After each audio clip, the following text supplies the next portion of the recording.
Flat Cap Cafe Racer. Come and join me. We're going to sneak in and see what Mr. Rapid Roy's got going on in his garage today. Maybe we can see that Morgan. Meerkat.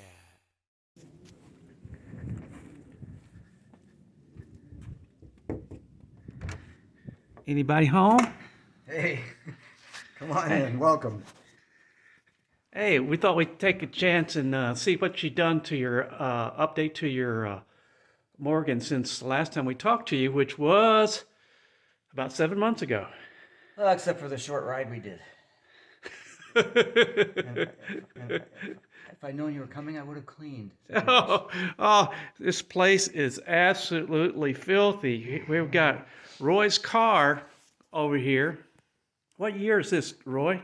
17, Belfar. 2017. He's got less than 8,000 miles on it. And it's for sale. And he's selling it. For a lot. For a lot of money. Then we got over here, we're looking at the Morgan. Oh, and he's gonna tell us what he's changed and what he's learned from 7 months of owning a Morgan over here.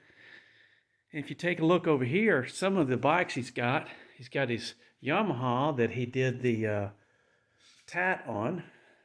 We showed you a video on that. It's all cleaned up now. It was all cleaned up probably 24 hours afterwards. No, it took about 2 weeks. Then he's got his Moto Guzzi special here. And we just went out on a ride with that one just the other day. And we're going to do an article on his Yamaha RD in here. We're going to take that hopefully to the bike show, and he should win because it's orange and it should win. Then he's got his 650 turbo here. It's a 1981. We did a video on that probably a year ago, and it's got a lot of views on it. 83, I'm not sure. 83, yeah. 1983. Okay. There's the Pilot. He's got his in there. So I need to change that to retired. Restarted. And the posters there are what I brought to the shows before. Oh yeah. That's kind of interesting stuff that I collected on there. You're never gonna get back there. Yeah, there was probably only a little over 1,000 of these bikes brought in the United States, so there wasn't that very many. 1015 to United States, 1777 ever made, and 600 of the U.S. bikes were donated to Votech schools and not supposed to be titled. And some of those recently went up for sale. But we're going to see what's going on with the Morgan, so stay tuned. So we're out here and get a little bit better picture. We got the garage door open so we can see Roy's Morgan. Back in, I guess it's almost July or August, right after you got the car, that we did a little thing on it, and a lot of you have tuned in and watched that, and so thought we'd bring you a little update here. So Roy, why don't you tell me what's been going on with the Morgan since you got it last? Well, for a winter project, I did a few things. The first thing I did was all the maintenance it needed, which was just an oil filter change. And this S&S engine uses a dry sump oil tank. And since I leave the car sitting a lot, it's not good because the oil drains from the oil tank very slowly into the small crankcase.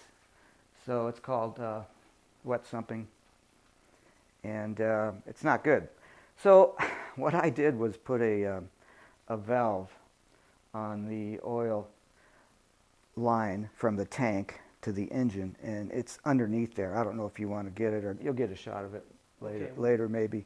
Okay. And I put a shutoff valve, and I made this decal or placard to let you know that if someone doesn't know that's on this car, that they might see that. And I also have a warning on the start switch that tells you to open the valve, because you don't want to have that valve off when you start it. That's my problem, because I go for months without starting this thing, and I don't want the crankcase filling up with oil. So I did that, and then I kind of wanted to give it an aviation theme, because it's kind of like a World War I aircraft in a way. It has that feel when you are driving it, and the sound. And Almost looked like a partial radial engine in the front. So anyway, I got some aircraft instruments. I got a whiskey compass, panel mount whiskey compass. I found on eBay a 1950s Navy Waltham wind-up clock and a hour meter, typical of most light aircraft. And I did the installation. And it was kind of tough to actually tear into this and drill and cut and modify it in this way, but I think it turned out really nice. And it has that kind of nice look, just to make it mine. You know, most of these things, in fact, none of them are the same. Is all this functional then? Yes, and that I have to calibrate that compass. Needs to be swung, and I need to make it read more accurate for the roads here, because I don't really want it to read magnetic. There's about 11 degrees of variation here, and I've got a lot of deviation from the metal parts of the Morgan. So this tells you how many hours the engine's running? Yeah, engine running hours. Okay. And I actually have that. On aircraft, they hook it to an oil pressure switch. On this, I was able to find a fuse for the fuel pump, which is only running when the engine's running. So it works in the same way, and it's a lot simpler. Yeah, the other thing I did, I sit on cushions on this. They're not in there right now, but because the seats are not adjustable. The pedal box can move forward or aft, Yeah. but you have to unbolt it. So I wanted the wheel a little bit closer to me. It's not adjustable. And so I put these spacers in right here, chrome spacers, to bring it 3/4 of an inch closer, and that helps. So that was another thing I did over the winter. Some of the chrome. Some of the hardware he did. Yeah. Modifications he did here. These bolts were really long and sticking out, and they weren't. Yeah, and I can give you that picture so you can show that. They were long, and I trimmed those and got chrome bolts for those. A few chrome pieces here, up here, those. Probably a couple other places I'm forgetting. Yeah, around the, yeah, and they're hard to see, but way down here. Tell me about what you think about the new Morgan. I got this because I was afraid they were going to do away with the S&S, or the engine mounted off the front, and they did. Maybe they could have put a Moto Guzzi engine in it or something else, but this engine does not meet Euro emissions for 22.